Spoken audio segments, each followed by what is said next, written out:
So last time we started talking a little bit about the elimination reactions. Elimination reactions are really synthesis of alkenes, okay? So there was very few things that I did with you last time, okay? So just a quick review. We still have the two mechanisms, the first order and the second order. So which means E1, E2. And so in the E2, you can see that everything is happening at the same time, okay? Which means that the intermediate involves all the species in there. And you can see the intermediate that I have drawn here for you. And in this case, you can see all the species are there, which means the base is there, the leaving group is there, the double bond is starting to form, bonds are breaking, bonds are forming. So that's what's happening in the same transition state. And that is an E2, okay, because everything is happening at the same time. That is an E2 reaction. And then you finally get your elimination product. Now, what was the key thing over here? The key thing here is that you need to have a good base, okay, for this. What does it mean by a good base?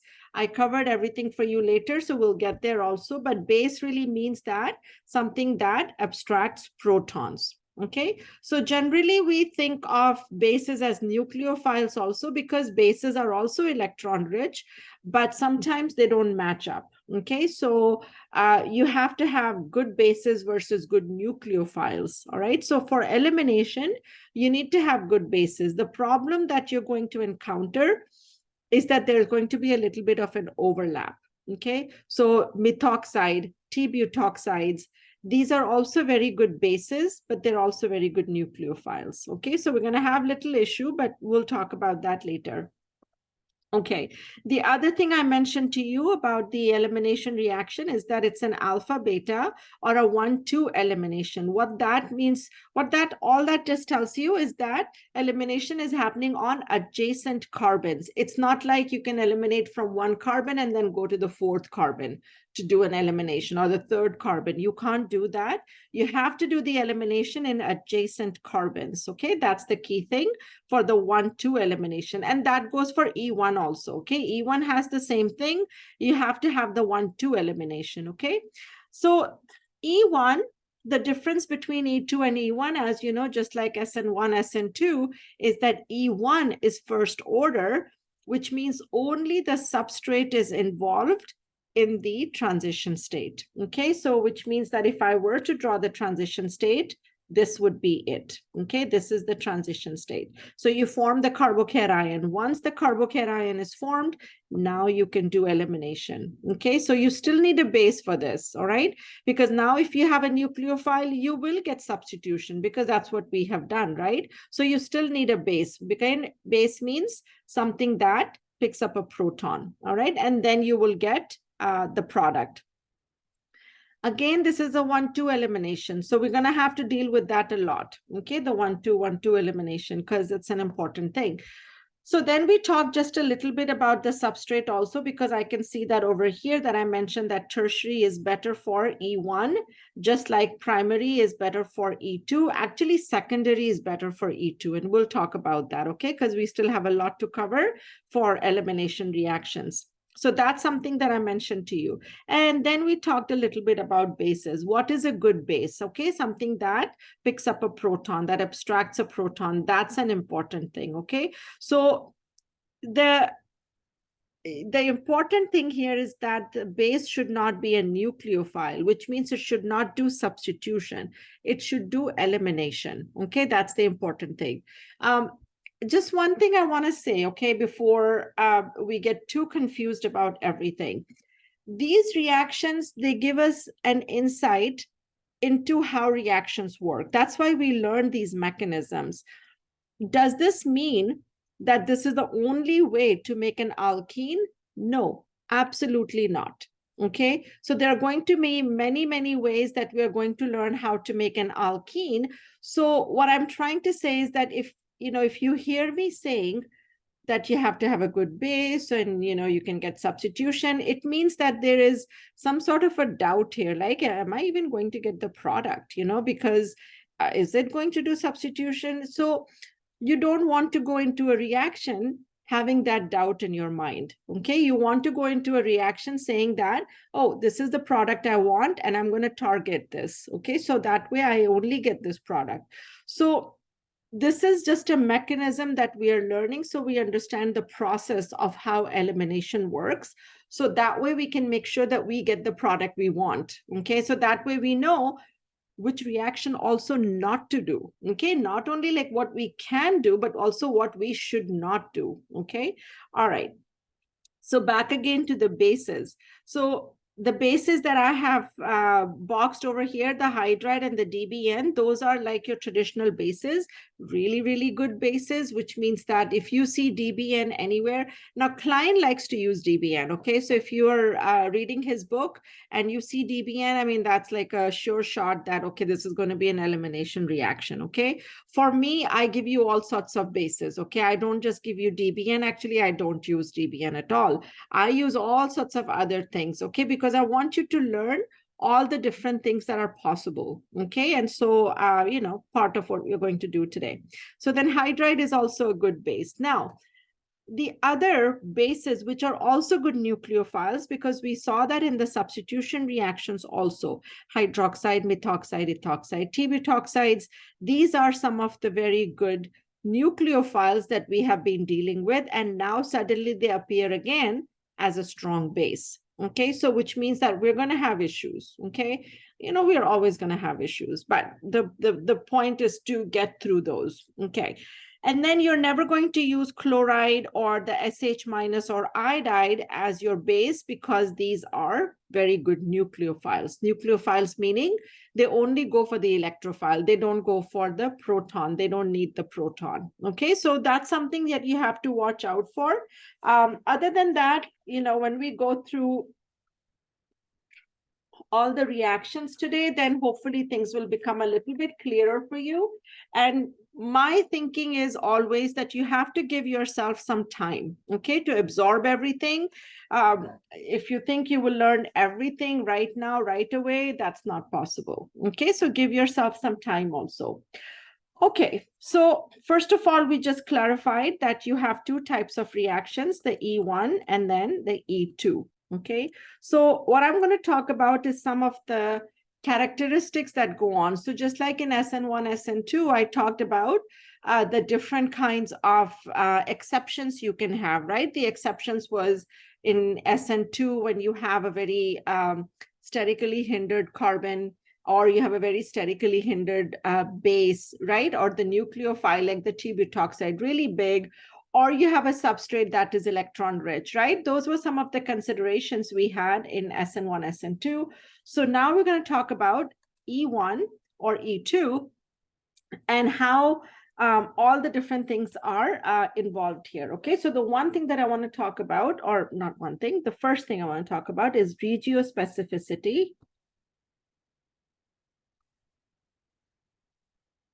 Some words, if you don't remember them, I really don't care. It doesn't bother me at all, because these are just words and they are helpful in understanding, but they don't change what's going to happen. Okay, so like, Shakespeare said, a rose is always going to smell great. Whether you call it a rose or a lily, it doesn't really matter. So the same thing here, the reaction is still going to be the reaction, whether you call it regioselectivity or not. Okay, so what is this though? Okay, regiospecificity is about which proton is abstracted, which means which proton is picked up. Okay, so let's talk about this. What does it mean?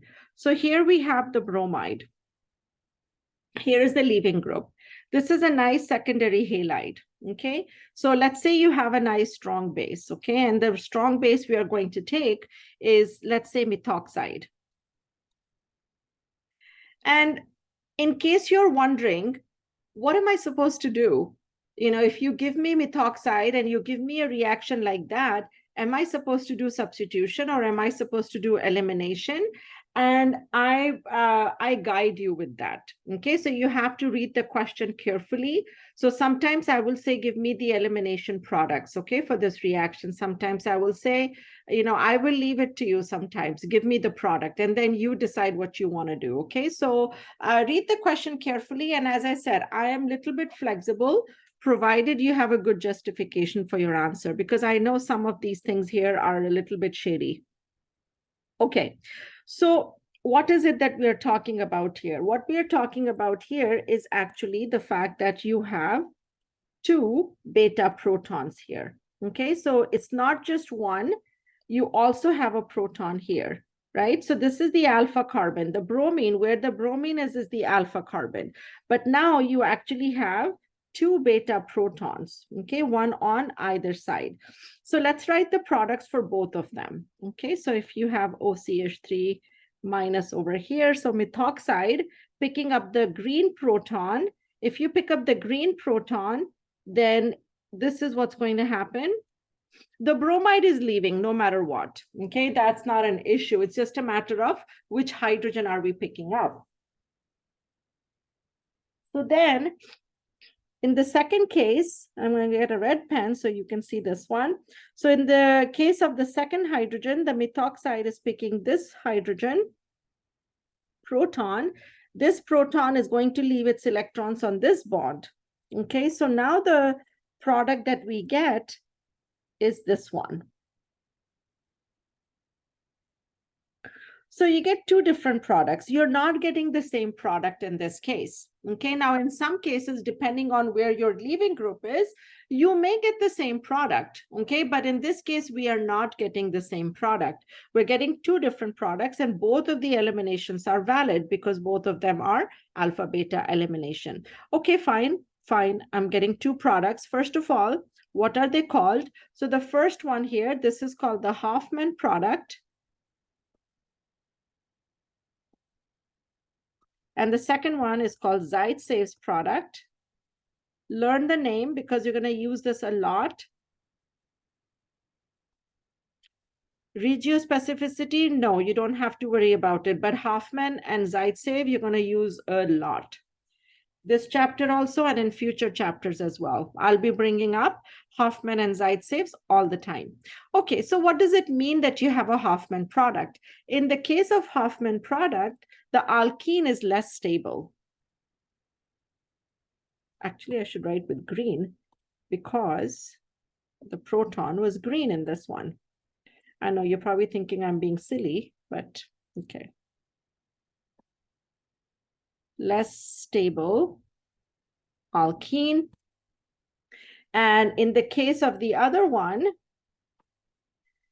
the Zaitsev's product is the more stable alkene. And that's why we need to know the stability of alkenes, because when you do this kind of a reaction, you will get two products. It's very rare. Okay, and I'll go over that also. It's very rare that you get only one product. You will actually get two products. But if you are getting two products, that's fine. First of all, identify them. Okay, which one is Hoffman and which one is Zaitsev, which means which one is the more stable alkene and which one is the less stable alkene. Less stable alkene is Hoffman product. So now the second question that becomes is, okay, well, which product do I really get? And what product you will get depends on the alkene. And of course, the more stable alkene is the major product. So this is what you will have to do for me. If I'm asking for alkenes and I'm saying, okay, write me all the products you can, well, you have to write all the alkenes possible, and then you will have to then tell me which one is going to be the major and which one is going to be the minor, okay? I think that should be an okay thing for you to do. I think you'll be able to, so it should not be a huge issue, okay? So I want to mention one thing over here before I'm not even moving on. I still got more stuff to cover in this one. You can see which mechanism is this. Anyone want to tell me what mechanism is this? Is it SN1 or, sorry, is it E1 or E2? What do you think this one is?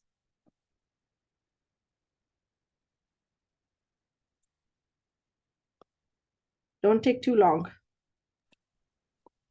Is it E1? E2, thank you very much. So this is an E2 mechanism, which means that regiospecificity is an E2 problem. It's not an E1. It is an E1 problem also, but this one right now is an E2 mechanism, okay, that we have here.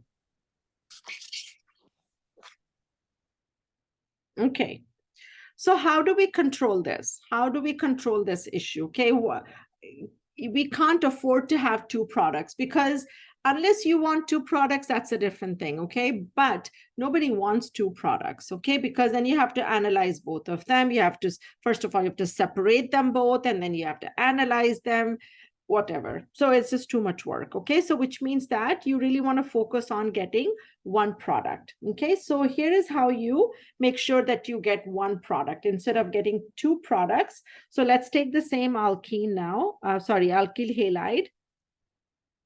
And now what I'm going to do is I'm going to take a small base. If I have a small base, that small base can actually go to pick up this proton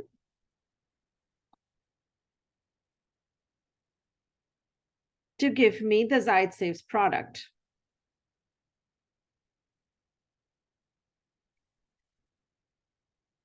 Using the same alkyl halide, if I use a bulky base, that bulky base is not going to be able to access the internal hydrogen, so it will have to pick up this hydrogen. There is no other choice. So then I will get the Hofmann.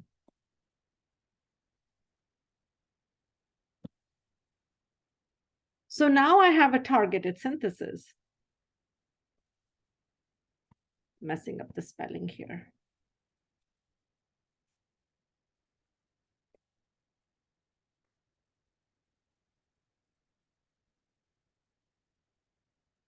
And this is something that chemists do all the time in order to get the alkene that they want.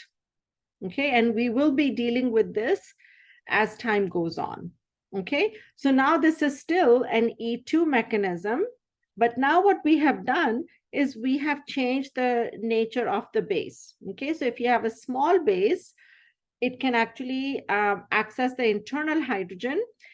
And accessing the internal hydrogen is an important thing also because that is giving you the more stable product. Okay, so now when you form the Hofmann product, like the one I have written over here with T-butoxide, what does that mean?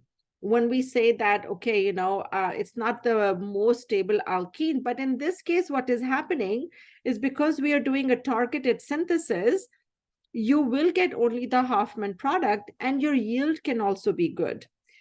In the top reaction, if I'm using methoxide, then I'm creating problem for myself because now everything is kind of together and it's mixed up. But in this case, in the second case, what I have done is I have actually cleared up some of the issues.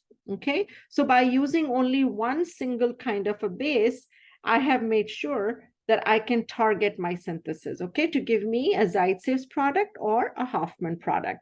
Regioselectivity stands for Hofmann or Zaitsev's product. Okay, that's what it means. So generally, a bulky base will go for some hydrogen that is less sterically hindered. Now, one of the problems that happens is in cyclic compounds. Okay, and in cyclic compounds, and I want to mention this to you for a substitution purpose also. Okay, so when you have a cyclic compound like this and you are given, methoxide, and you're thinking, what am I supposed to do here? You can do either. Okay, so here, you can write substitution without any issues. And then maybe if I say, give me all the products, then you're like, okay, I think you're going to also get an alkene because this is a good base, and so you will get this alkene also. Okay, and that's fine, you can do that, all right, if you want to. But this mechanism is more like an SN2 reaction, either SN2 or E2 for getting the alkene. Okay, and why am I writing SN2? It's because the bromine is quite accessible. So even if you use T-butoxide over here, it really doesn't matter that much. Okay, because remember, cyclohexanes are like this. That is the actual conformation for any kind of cyclohexane. So when you have bromine over here, this is pretty accessible carbon. So you don't really have to think so much about steric hindrance when it comes to cyclic compounds. The only time you will have a steric hindrance issue is when there are too many groups around that. Okay, so now if I were to put, a methyl group here and a methyl group here, then I'm going to have start having issues, and we'll talk about that, okay, in a minute or two.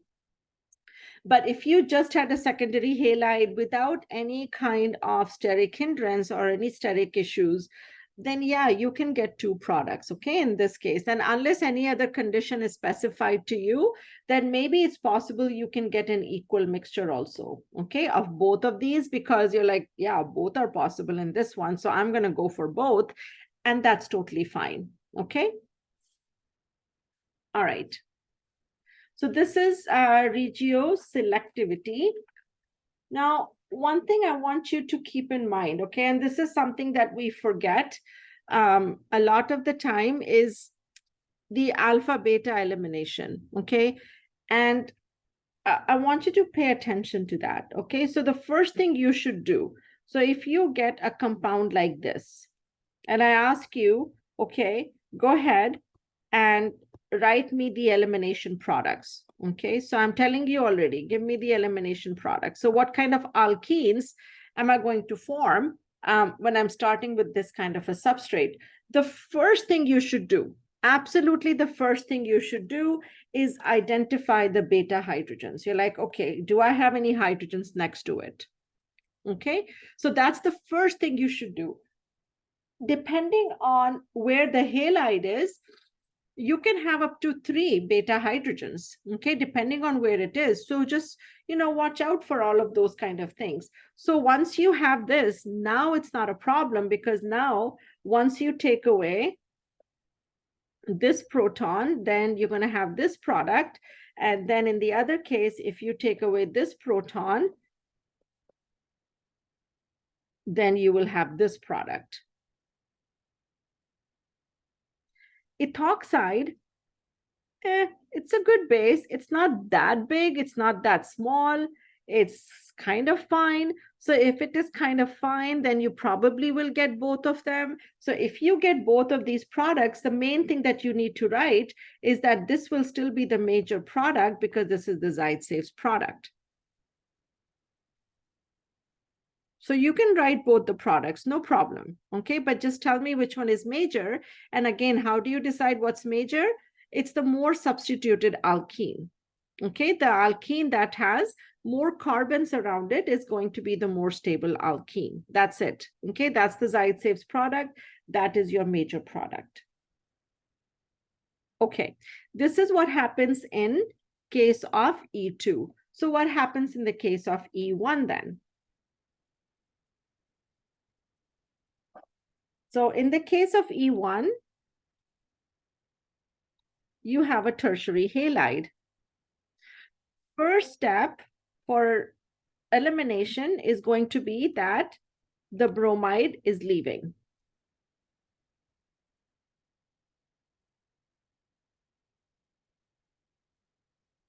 Now, we've talked about this before, and this is the reason why E1 or SN, well, I should say SN1, because that's what we have done before, is this is the reason SN1 gives you a racemic mixture, is because of the nature of this carbocation.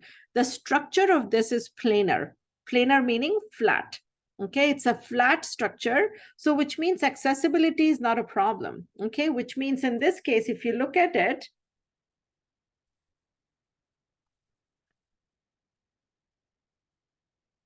look at the carbocation, that's the alpha carbon, and then draw the hydrogens. Now, I hope you all agree with me that these two hydrogens are exactly the same. They are what we call equivalent.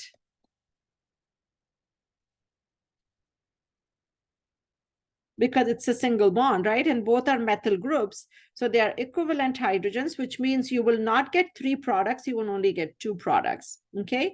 Sometimes when you fail to see that, you end up thinking that you're giving me 3 products, but actually you're giving me only 2 products, okay? Because one of them is redundant, because it's a duplicate, okay? And if you're not sure, draw it out. I always say that, okay? If you're not sure, you should draw the product out and see what it looks like, okay? So in the case of E1, where you have a carbocation, and now if you have an ethoxide coming in, there's only one product that you're going to form, okay? And that product is the Zaitsev's product. That's it.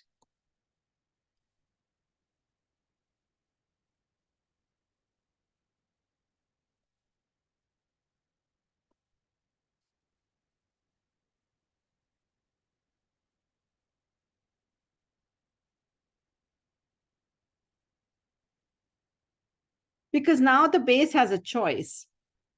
Previously, the base did not have much choice. In E2, you have both the hydrogens easily accessible. In the case if it's not, then it's a different thing. But in the case of E1, because the structure is planar and is flat, you have all the choices there. Okay, and because there is a choice, then the more stable product is the one that is going to form only. You will not get the Hoffman product. Okay, so if you give me something like this, I will not accept it because this is not going to form. That's the Hoffman product. Okay, so that's not going to form at all. So keep in mind of that. Okay, so again, this is regiospecificity. And if you don't want to remember that word, don't worry about it. Just remember Hoffman and Zaitsev's product, because that's what we are talking about. So in E2, you can get a mixture, but in E1, you will always get the Zaitsev's product. Okay. In some cases, I will have you write some other things also, but otherwise, mainly it's going to be the Zaitsev's product. Sometimes I just say, okay, write all the products, just because I want to make sure that you know where your beta hydrogens are. Okay, so just, read the question carefully. And if I'm saying just give me the major product, give me the major product. If I'm saying give me all the products, then you write all the products. Okay, the next thing I want to talk about is what is called stereospecificity.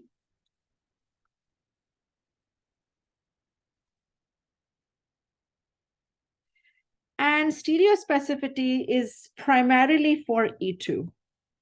It's not for E1. It's only for E2. So let's look at this halide again. So if you have a base coming in, like a methoxide, this base has to pick up a proton, right? So you have the two protons, this one and this one. So it's a small base. So let's say it's going to go ahead and give us a Zaitsev's product, which means it's going to go for this proton. So here is the deal, okay, with the stereospecificity. The deal is that the angle between H and BR, this, what is called the periplanar angle, this one should be 180 degrees. What does that mean? It means, I know I'm going to bring up Newman projection. You're going to like, oh my God, I forgot about those. So we're going to look at carbon number 1, carbon number 2. Okay, so carbon number 1 is this one. So Br is here. That carbon number 1 has a methyl group attached to it and a hydrogen attached to it. Carbon number 2 has 2 hydrogens and a methyl group. Has 2 hydrogens and a methyl group.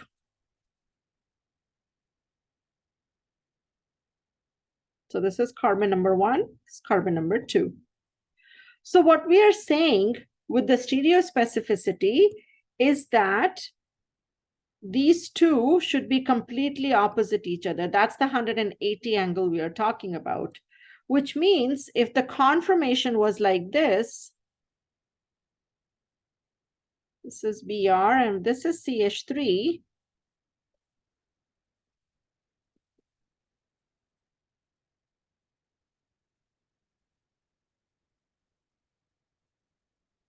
then elimination is not going to happen, because opposite now of Br is CH3.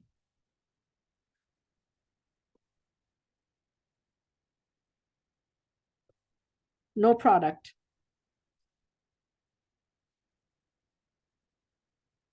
And actually, now that I have drawn this out, I can see that this is the anti, right? Looking back at our confirmation that we did, this is the anti. This is actually gauche or staggered.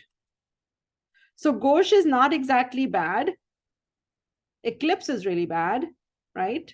So eclipse is the least stable one. Anti is the most stable one. So which means this reaction is not going to be very effective also. Even though the product you will get is going to be this kind, because gauche is fine. You can do gauche a little bit, but you can see just by looking at the Newman projections is that, the product is probably not going to be that much, okay? Because in the case of the anti, there is, a methyl group there. So that's not a very good confirmation for it. So do you have to do this every single time? No, not every single time. Okay, not every single time. So it depends on what kind of question is again being asked of you. So be aware of that a little bit, okay? Because the question that is, in case there is too many methyl groups, and I mean, if there's too many methyl groups, then of course you already have issues of steric hindrance, right? So if you have Br over here and you have a methyl group here, you're thinking, I hope you're thinking this, you're like, that does not look like a very accessible proton right now. So this proton is not super accessible, right? So this proton is a lot more accessible than the other one, okay? So which means that your Hoffman product is going to be the major product here, right? So this product is going to be major product because of steric hindrance and all that. So, I mean, you don't have to draw the, Newman projections all the time to do this, okay? So you can just kind of take a, mentally draw it out and say, sterically hindered, and move on from there. So this kind of a thing here, when the angle is 180 degrees, this is called anti-periplanar. Again, if you don't remember this word, no big deal, okay? Anti-periplanar just means that the two leaving groups, the hydrogen that is being abstracted and the bromine that has to leave, those two groups are anti to each other, okay? Anti is 180-degree angle. But this anti-periplanarity is really important in cyclic compounds, okay? So this one, I will say that you definitely should draw proper conformation, okay? So for example, let's take a cyclohexane in which you have something like this, and we'll take a cyclohexane in which you have the methyl group and the bromine, both are going in the same side. And in the top one, the methyl and the bromine are going on opposite sides. So if you're given something like this, in this case, you definitely have to draw the conformation. And the conformation here for cyclohexanes, as you know, is this. Now, when we did conformations back then, I always told you to start at this carbon, and a lot of you did not follow my advice, okay? And you can still get your answers if you don't follow my advice, but my advice is just supposed to make life easier for you. That's why you're in this class, okay? Because hopefully, what I'm trying to tell you is to make things easier for you, not harder, okay?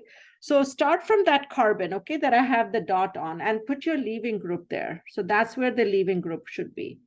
Last time when we were doing cyclic conformations, I said, start from there with your methyl group or whatever you have, and then go around, from the right-hand side, not the left-hand side. So here we're going to go around the right-hand side. So here the relationship is that of opposite direction, which means that the methyl group is actually going down.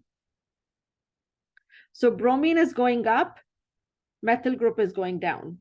Okay, in this case, when I draw in which both are going in the same direction, so now if bromine is going up, the methyl group is also going up because they're in the same direction. You can probably see where I'm going with this. So here is the hydrogen. Here is the hydrogen. And then you also have, remember, 2 hydrogens here also. Don't forget those. 1 equatorial, 1 axial.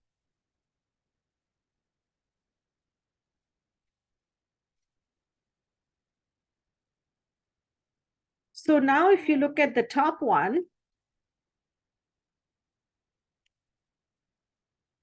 bromine is anti-periplanar to only this hydrogen.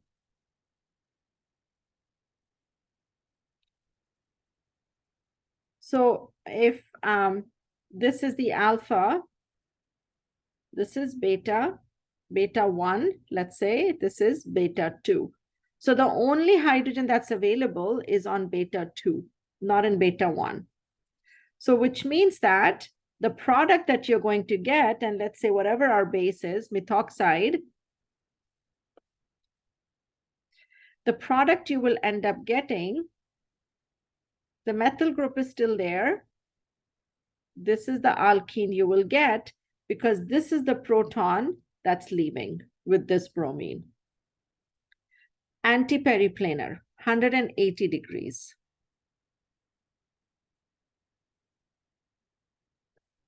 We'll come back to that. Let's go to the second compound. So in the second one, the bromine is here. Now there are 2 anti-periplanar hydrogens. This is beta 1, this is beta 2. So on both of them, this is the alpha carbon. So on both beta 1 and beta 2, you've got hydrogens to get rid of. So now when you treat this with methoxide, you're going to get 2 products because the beta 1, here's the methyl group, and you will get this alkene. This is from beta 1. And then you still have the methyl group. That's from beta 2. This is from beta 1. Elimination.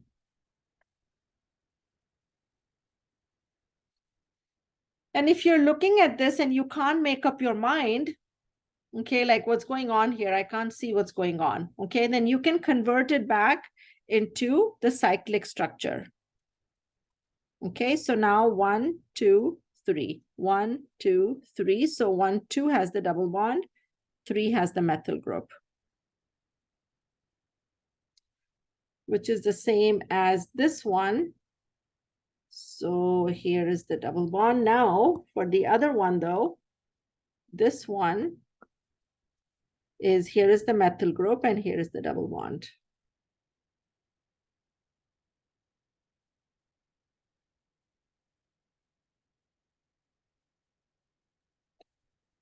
You get 2 products.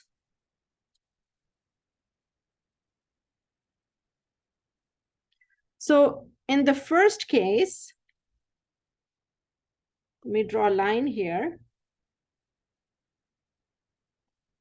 In situation number 1, you're getting only 1 product. You are not getting any other product. And this product is Hofmann product, because that's the less stable alkene. In this case, this is the Hofmann. This is the Zaitsev. The red one is the Zaitsev.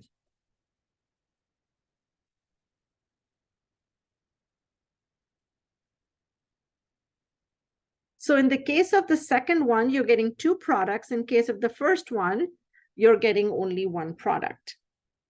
Now, which reaction is better? Obviously, the one that gives you only 1 product, because you have less cleanup to do. When you get 2 products, you have to separate them. And the other thing is, when you get 2 products, you also have to say which one is major, and the Zaitsev is always going to be major product. So what was the deal here? The deal here was that the location, or the relationship between the bromine and the leaving group, sorry, not the leaving group, bromine is the leaving group, the hydrogen, it should be anti-periplanar. So in a straight chain, you can see the steric hindrance and you can predict this a little bit easier. But when you have a cyclic compound, then you literally have to draw the conformation out. Okay, there is no other way to see this except to draw the conformation and then say, okay, this is, this hydrogen is available and this one is not available. Okay, and again, let me go over for step number one for the first reaction. Okay, why the hydrogen is not available. Okay, why this hydrogen is not available is because this is not anti-periplanar. Okay, not anti-periplanar. This one is co-periplanar. It's just about angles. Okay, it should be same angle. Or anti, I'm sorry, anti, not co. Co is the same side. Anti-periplanar. So with the cyclic compound, you just have to work a little bit harder. Straight chains, not so much. You can figure out a little bit easier.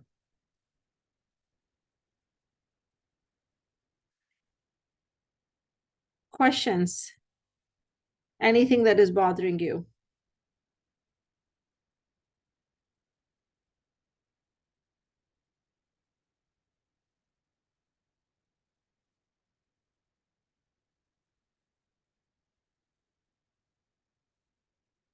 Okay. So again, remember, okay, if I give you cyclic compounds, make sure you draw things out properly, okay? All right. So what we just did, okay, with the elimination reactions, we're not done yet, I'm sorry, is when you do elimination reactions, right now what we are dealing with in all of these is you can see an alkyl halide. Okay, so the halide is our leaving group. Okay, and all of these that I have written out, and I chose bromine, you can choose chlorine. Just don't choose fluorine or iodide. Iodide and fluorides, they're just bad. Okay, so chloride and bromides really are going to be the better of the leaving groups over here for us. So if I ask you to give me a starting material, just choose that. Or now we're getting into something a little bit different, and that is dehydration of alcohols.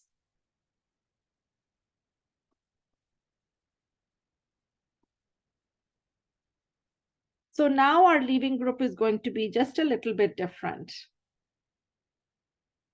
So this also gives us alkenes, and this is actually going into organic 2 because organic 2 we deal with alcohols, and this is something that you're going to be doing there. So dehydration of alcohol, what is this? So let's go ahead and write a few reactions and then we'll talk. So here we have concentrated H2SO4, and I'm going to draw this arrow. We'll talk about that. Okay, let me just first finish writing everything out.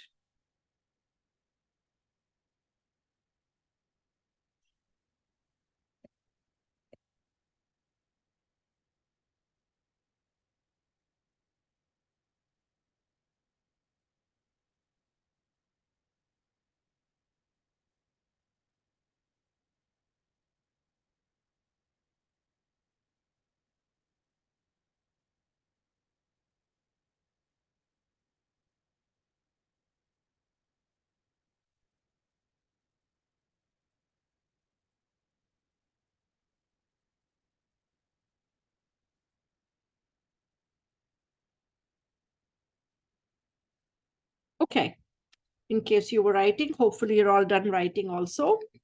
So let's look at the alcohols, okay? What kind of alcohols we have? So first of all, I have a primary alcohol here, a secondary alcohol, and a tertiary alcohol. So just like we classify primary, secondary, tertiary halide, it's the same classification for alcohols. So the second thing I want to look is the conditions. Okay, so if you look at the top condition, it's concentrated sulfuric acid. This equilibrium arrow that I have standing up, this actually stands for what is called reflux. And maybe you have already done SN2 reaction in your labs, and if you are in Lake Worth campus, because we do ours in a macro scale, so you've already done reflux, okay, which means that you're boiling the solution and you're not losing anything. Even though you're boiling the solution, you don't lose any of the solution, okay, in there. So there's condensation going on. So that is called reflux. So this is how we indicate. We have our own symbols in organic chemistry. And, I'm teaching you all of them as we go on. All right. So reflux automatically means that you actually have heat. If you see any triangle anywhere, that actually means heat. Okay. So these are our symbols that we use in organic chemistry. So in the first case, we have concentrated sulfuric acid and we're doing a reflux also, which means we're heating it. In the second case, where you have a secondary alcohol, you're not heating it, but you need concentrated H2SO4. In the third case, where you have a tertiary alcohol, you're only dealing with dilute sulfuric acid. Now, I hope you will all agree with me that dilute sulfuric acid is a lot easier to work with than concentrated sulfuric acid, which is a lot more dangerous, okay? And then refluxing concentrated sulfuric acid, oh my God, okay, please don't let me be near that reaction. So which means what? These are the harshest conditions. For the primary alcohol, this is the harshest condition. And this is easy.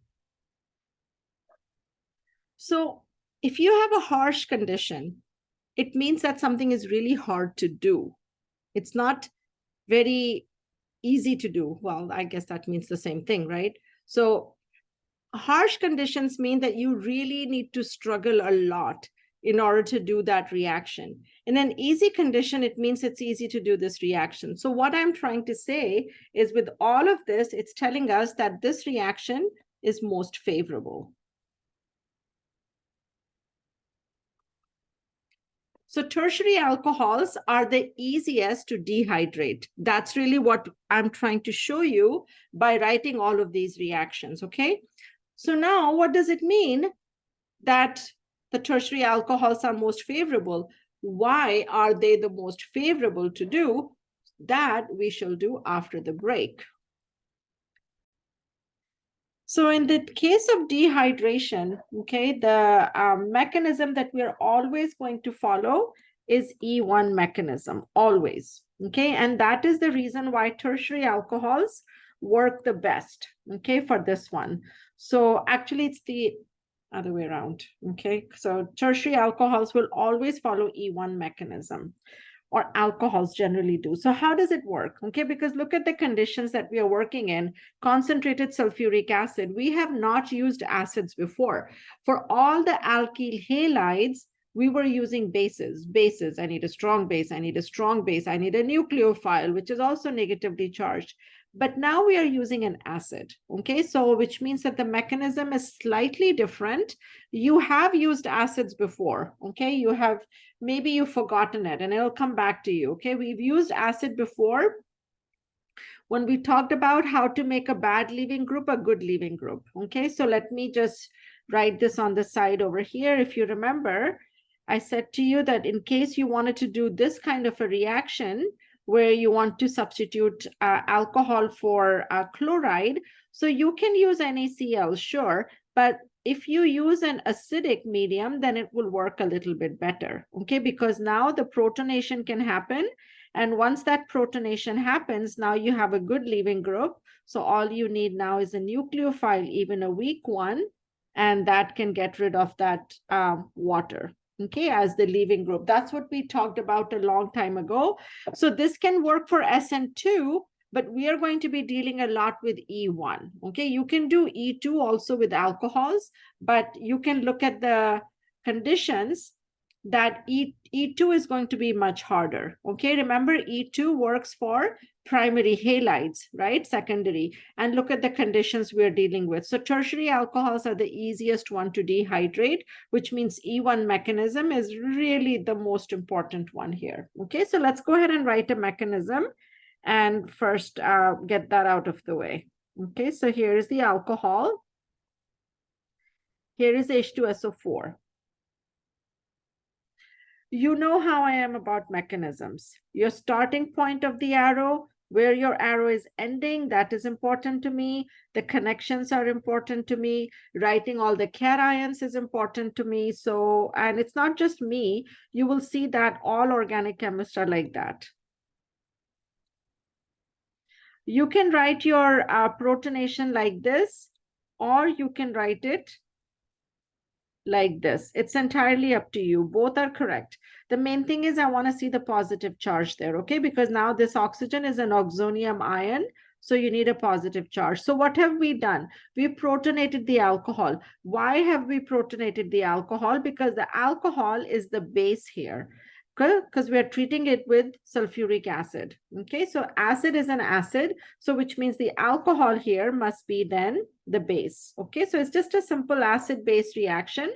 So now once you have the OH2 plus over here, now you can get rid of the water, so minus H2O.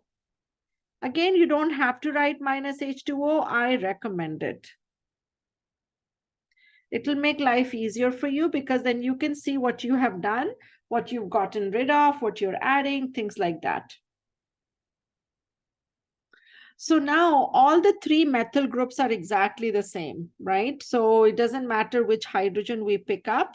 And so HSO4 minus is the conjugate base of H2SO4. So that's going to come in and pick up this proton, and that's going to leave then. Please write exactly as I'm writing.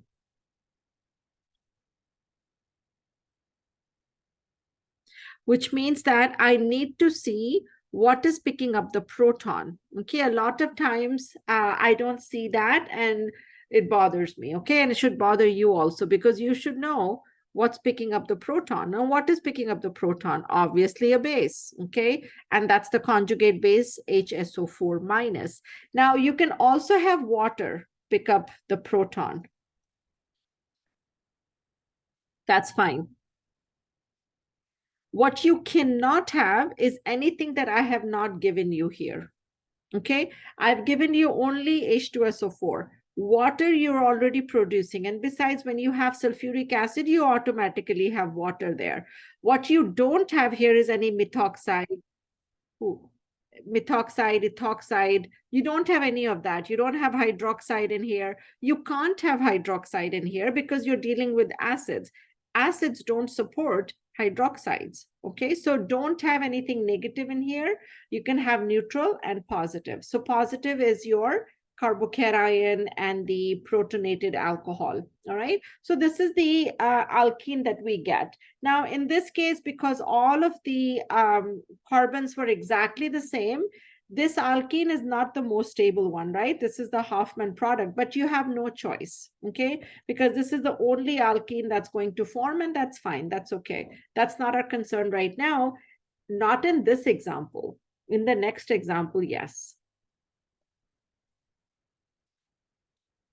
So let's say you have something like this.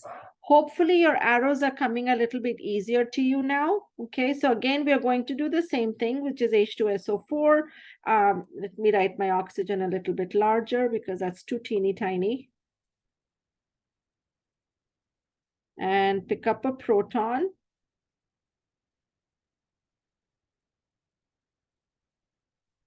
Have the water go away.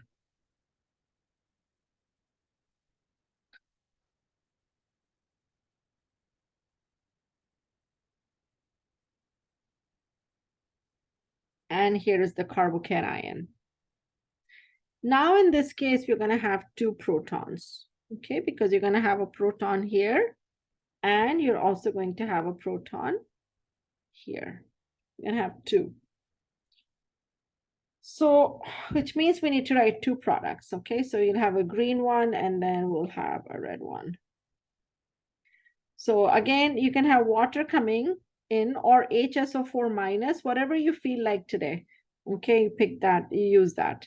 So this water is picking up a proton. Proton is leaving its electrons here.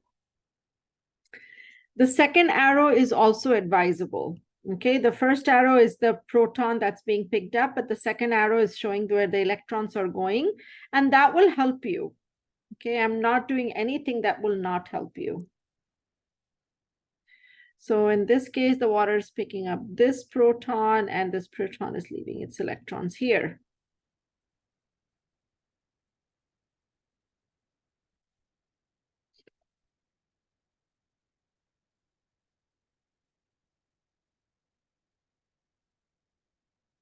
Easy enough to see that this is the Zaitse's product. keep messing up his name today, poor guy.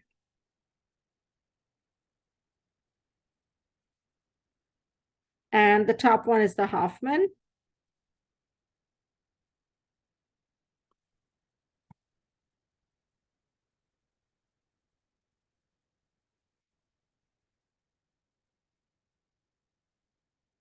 Major product. The Zaitse's product is going to be major. Are you going to have to write the Hoffman also? Yes, absolutely. So if I give you an alcohol and I ask you to dehydrate and write me the mechanism for the dehydration, you're going to write both the products. And you will see that in your homework also. You'll see that in the exam that I give you this question a lot, okay? Also because it's going to be in organic too, okay? So you might as well get comfortable with it. So that's the mechanism of dehydration. It gives you alkenes, but in this case, your major product is a little bit clearer. Okay, so your major product is going to be the Zaitse's product, and the two alkenes will have different boiling points. So you separate them, of course, using the distillation method, but it's, you know, you will still get two products. Okay, that's no doubt about that. But you can target. In some of the cases, you can actually target. Okay, so let's talk about retrosynthesis now. And let's say that I'm asking you to form this alkene. And I'm asking you to use an alcohol to form this alkene. Okay, so when you're looking at this alkene, it means your alcohol has to be around there somewhere, right? So there are only two places where the alcohol can be. The alcohol can be either here, or the alcohol can be on the other side, right? Those are the only two places where you can get an alcohol, because that's where the alkene is. And we're going to use retro arrows because that's what we're doing, retrosynthesis. H2SO4 is what we need. There are a few considerations, okay? When you have to do this kind of a retrosynthesis, the one thing is, do I have the right starting material, right? The second thing is, will I get any side products? Okay, will I get only one product? So if you're looking at this, looking at the two alcohols, this is secondary and this is tertiary alcohol. Okay, which one do you think is preferred, secondary or tertiary?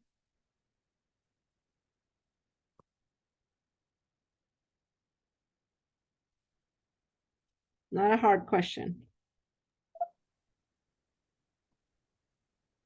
Which one is preferred, secondary or tertiary? Tertiary. Tertiary. For alcohols, always go for the tertiary alcohol. Here is the other thing. If you look at the tertiary alcohol, you will need less harsh conditions, okay, for this one. And your major and minor products are going to be mainly the major product, which is the internal alkene, okay, and not the terminal one. So in any case, this is the preferred, okay? So if you have to decide which one is going to give you a better result, go for good for the appropriate thing. I'm not saying that, you know, you shouldn't go for the appropriate thing. Just go for the appropriate thing, reason through it, and figure out which one is going to work better, okay? Oh my God, it's not finishing yet. Okay, so rearrangement. Yes, we also get rearrangements in dehydration.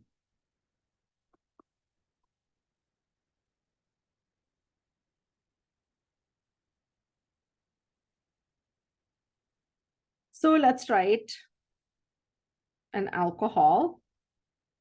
Don't start at the bottom of the page, by the way. If you are writing notes, then don't start at the bottom. You need some space here.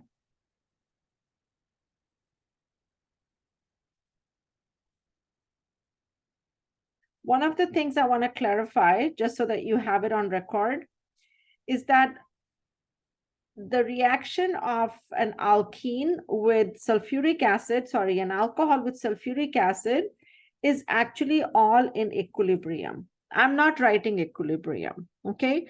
But these reactions, you can actually move them forward or backward, okay? Depending on if you add more sulfuric acid or if you add water, Okay, so I will talk a little bit more about this in the next chapter when we do alkene reactions. But technically speaking, all of these alcohol reactions are technically in equilibrium. Okay, it's just that in this, the way we are writing it, the equilibrium is driven more forward, okay, than backward. So that's why I'm writing the straight arrow for this. But if you see an equilibrium incline, don't think that I'm teaching you something wrong. It's just that I am just saying that this is preferred, okay, because not preferred, like this is driven more to the forward part than backward. Okay, all right, writing mechanism now. So protonation first. Leaving group goes away. You're hopefully getting comfortable with this and saying, oh my God, teach me something new. Here is that. So here comes something new now.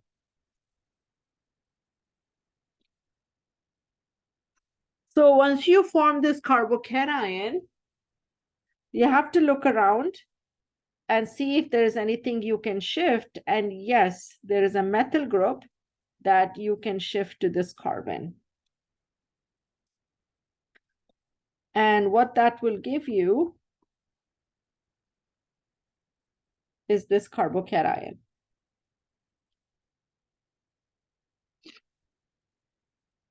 So the methyl group shifts where the carbocation is. So the carbocation will go to the other carbon. Remember that, okay? That's why the carbocation, sometimes people like to say it as a carbocation shift. It's actually not the carbocation shifting, it's the methyl group, right? We talked about this before. So it's the methyl group that is shifting.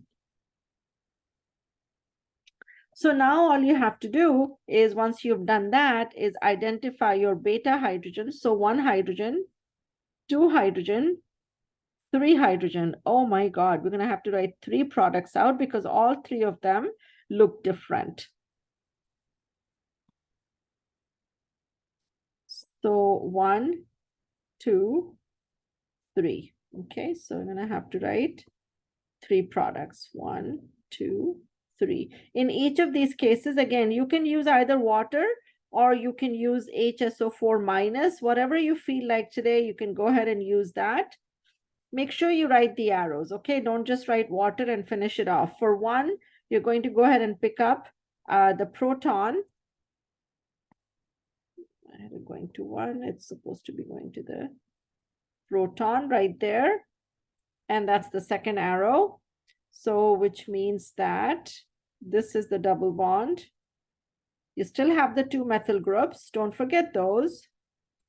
I'm going to change colors, okay? So we don't get confused. For the second one, this HSO4 is going to pick up this proton, and that's going to leave its electrons here. So which means that the alkene is going to be hanging out.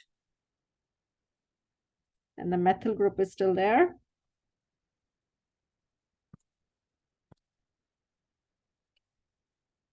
The third one, internal.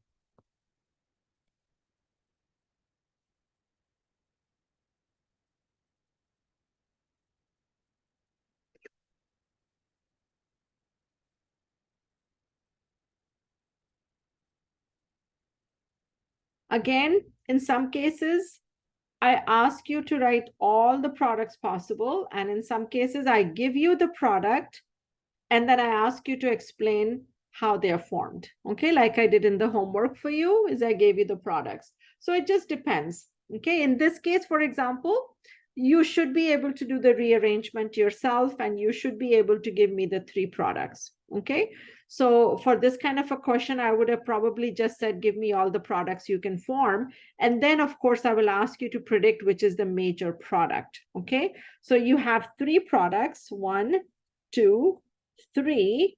And somebody, if you have not spoken, please speak up. If you've already spoken, please don't speak, okay? And I can hear the voices, okay? Because of course this is all Zoom, so I can hear the voices and I think I can recognize some of them. But anybody who's not spoken, which one do you think is the major product here? 1, 2, or 3? Number 3. Number 3. This is the Zaitse's product. And number two, hopefully you agree, is the minor product because the double bond is hanging out there. I like to say terminal, right? That's the terminal one. Internal double bond is inside, it's surrounded by alkyl groups.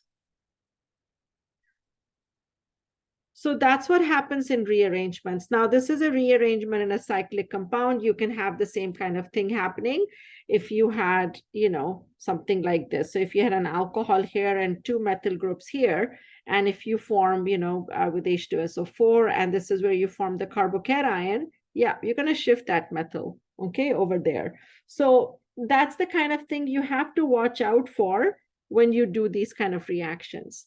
Now, let me just go back and explain one thing to you. Because this is something, it's a common mistake, and I want to make sure that you don't make this mistake. This here is the intermediate. This here is the carbocation that is leading to everything, right? This is starting the rearrangement.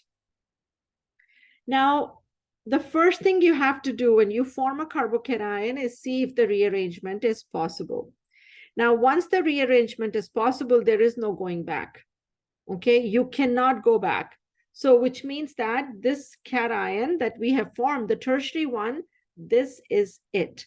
You are not going to do any elimination on the first carbocation. Okay, so just make sure that you don't do any of that. Once the rearrangement has happened, you follow the rearranged carbocation, the more stable carbocation, and then go on from there. Okay, don't look back.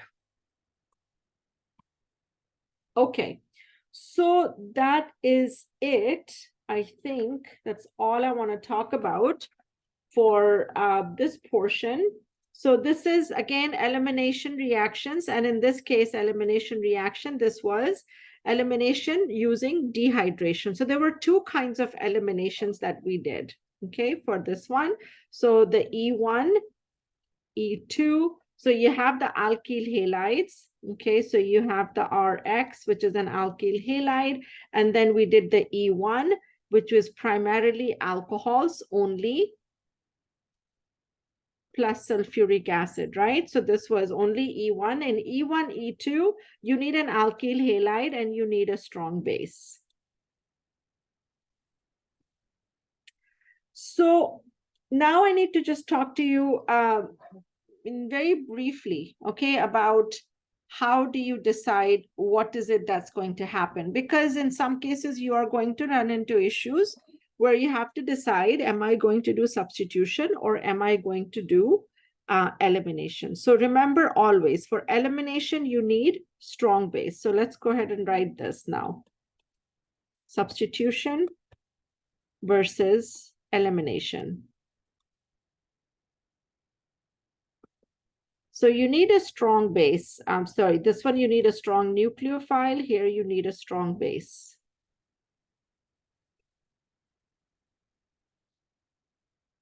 Regarding your substrate, it can be anything, right? For substitution or elimination, it doesn't matter. You are using alkyl halides, okay? Especially for, like, if you're using a strong base, it means you're using an alkyl halide. So it could be primary, secondary, tertiary. The primary, secondary, tertiary will determine if it is E1 or E2 or SN1 or SN2. Okay, that's what it does. So there's really not, any kind of a problem with the kind of halide you have, primary, secondary, or tertiary.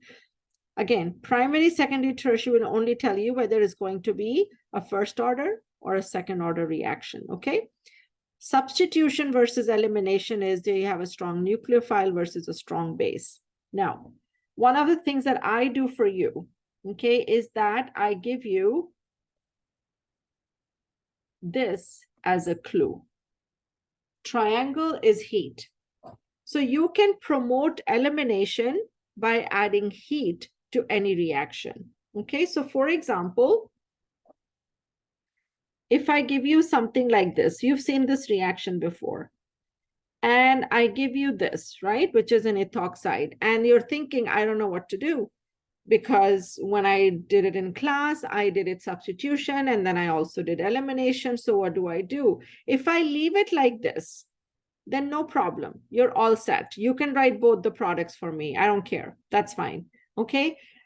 Because I'm not telling you much, but as soon as I add heat to this, the only thing you can do now is give me elimination products because of the heat.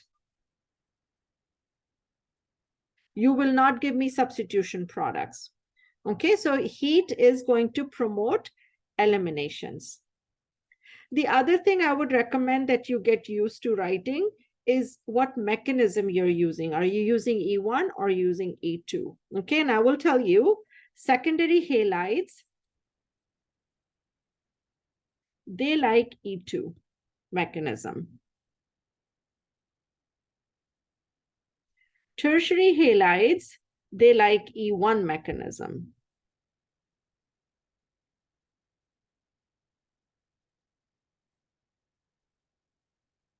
So that is a little bit about the substrate. Now, strong base will give elimination. So, which means that if I have something like this, and I'm asking you to compare these two,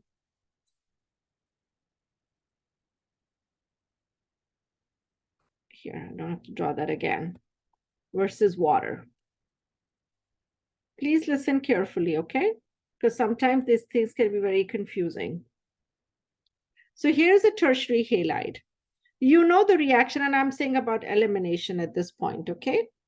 So in this case, or even substitution, let's talk both. Let's talk both. Like if you're given this, then what do you do? Okay, so you're given a tertiary halide. You're looking at that. If you look at the top arrow, that says hydroxide. Hydroxide, you know, is a good nucleophile.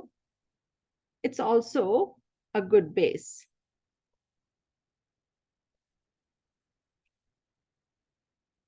If you look at water, what is water? It can be a nucleophile, definitely not a base because there's no negative charge on it, okay?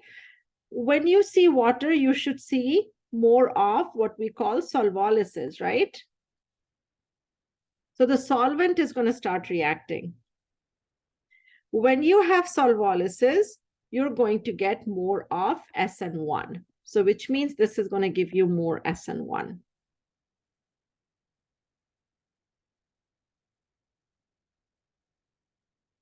The top one now, where you have a good nucleophile and a good base, in this case, you can get SN1 plus E1. You can get both the products in this case.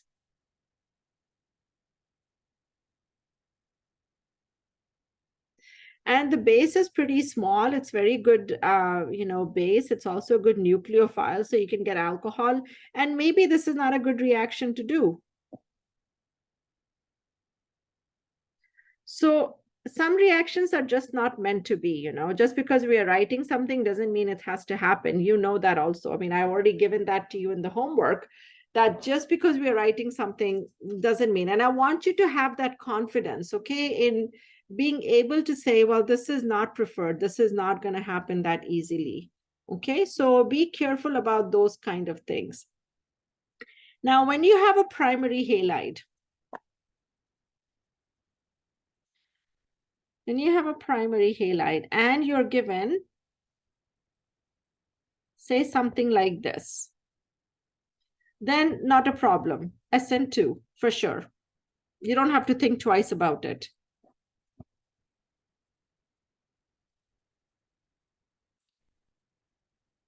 Primary halide. If you are given this, methanol, which is also CH3OH, so if you're given a primary halide and an alcohol, you're like, what am I supposed to do with this? Because an alcohol is not a good base. It's not a good nucleophile. I shouldn't say base. It's not a good nucleophile. It's not even a good base. actually. So methanol is not a good base, just like water is not a good base, which means in this case, you're most comfortable to write NR. No reaction. Nothing is going to happen in this case because a primary halide is not going to be able to react with, with any kind of solvent. Solvolysis is for tertiary halides. Okay, that's where we have solvolysis. So once you practice these things, that's when you start getting comfortable. Okay, if you think you're going to get everything right now, that's not going to happen. Okay, so let me share something here with you for just give me a second.